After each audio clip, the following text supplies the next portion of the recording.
ang scooter ni Trupa at isa sa best seller na motor sa Pinas dahil sa kabi-kabilang upgrades ni RS8, TSMP, Speed Tuner, MTRT, JBT at kung ano-ano pang upgrade brands. Andyan ang super stock upgrade at pang-gilid upgrade.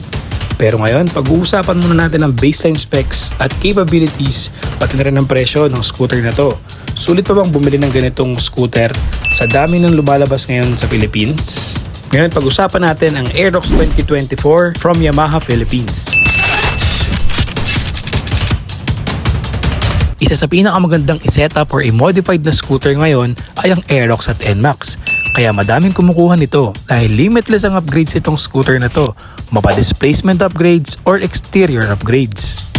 Ngayon, pag-uusapan natin ang standard specs nito para dun sa mga gustong kumuha bago nyo i-upgrade ang inyong Aerox. As usual, simulan natin sa makina. Meron itong 155cc, single overhead camshaft, 4-stroke, 4 valves, electric fuel injected, liquid cooled.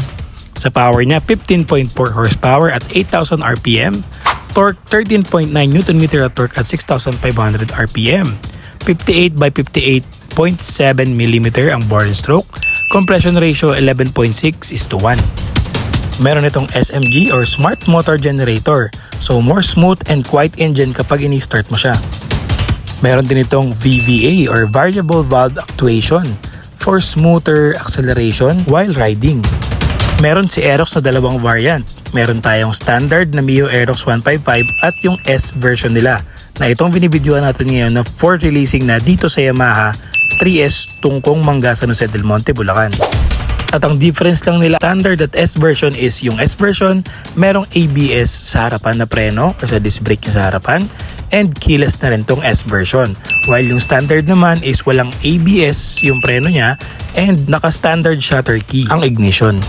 Meron itong 5.5 liters fuel capacity at 43 kilometers per liter ang fuel consumption.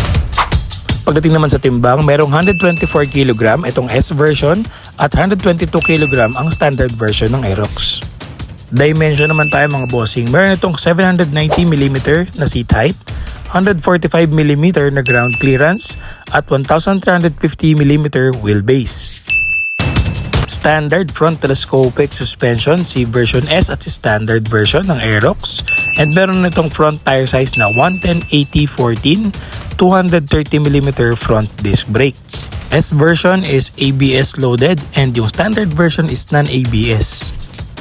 Then sa likod naman natin na size ng gulong, 140/70/14. Grabe, extra big tires po itong S version ni Aerox S 2024. Napakalaki ng gulong.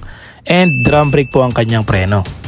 Standard suspension na dual shock absorber po si Aerox S version and standard version na hindi po siya adjustable. Then standard digital panel tayo kay Aerox S version and sa mga buttons niya meron nitong passing light, start and stop system and pretty much standard na ilaw, high beam and low beam, busina or horn and electric starter button. Then let's go to features naman nitong S version na Aerox. Meron itong smart keyless system, meron itong compartment pocket sa harap with USB charging port na din para sa mga ropa natin na mahilig mag-charge ng phone habang nasa biyahe. Meron itong Y-Connect, start and stop system, and yung VVA na variable valve actuation for the engine plus yung SMG or Smart Motor Generator system sa engine din. All LED lightings po tayo sa headlight, tail light, and signal light. Passing light, meron din tayo handbrake. Very generous na rin ang underseat compartment nitong Aerox S version 155. Malaki, kasyang-kasya ang full face na helmet at ibang files. Nandiyan na rin nakalagay ang battery niya sa may bandang gitna para if ever pwede siyang ilusong kahit papaano sa mababang baha. When it comes to seat comfortability, pasok na pasok ang puwet ko dito sa upuan ng Aerox S version. Napakaganda ng pagkakatahi. Very comfortable to sa biyahe yung ganitong setup na may mini camelback sa likod. Very generous din ang foaming dun sa may pillion side sa may angkasan. Isa din sa maganda rito sa Aerox yung integrated na signal light niya dyan sa harapan. Napakaaganda ng mukha at napakaangas. Parang very timeless yung aerodynamics ng mga fairings netong si Aerox 155 ng Yamaha. Last week nga ay naglabas si Euromotors ng halos kamukha nitong si Aerox 155. Yun nga yung Griffin 180 na medyo identical yung hugis pati sa itsura. Pero sa specs, medyo hindi sila parehas. Dahil itong si Griffin ay naka-projector headlight na, naka-dual disc brake din sa preno, and combination braking system ang harap at likuran. Naka-camelback na rin ang upuan at sa likuran naman itong shock ay naka-subtank na dual shock absorber. Medyo malayo ang specs pero halos same sila ng aerodynamics ng mga fairings. At ito nga palang si Griffin ay 180cc pa.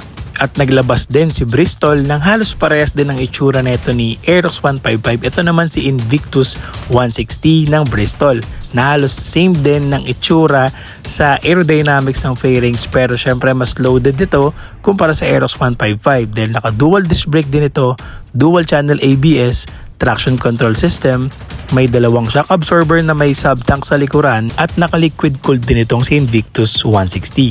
So medyo magulo na ngayon sa market, marami ka ng pagpipili ang motor at hindi ka na mahihirapan na mag-budget ng pera if ever ipang ninegosyo mo or pamasok. Merong mura, meron syempre medyo mahal, depende na yan sa iyo kung anong pipiliin mo.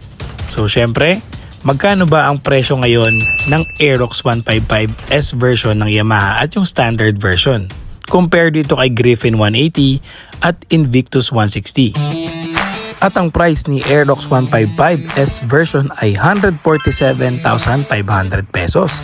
Ang down payment nito ay 21,900 pesos at merong 6,712 monthly amortization for 36 months.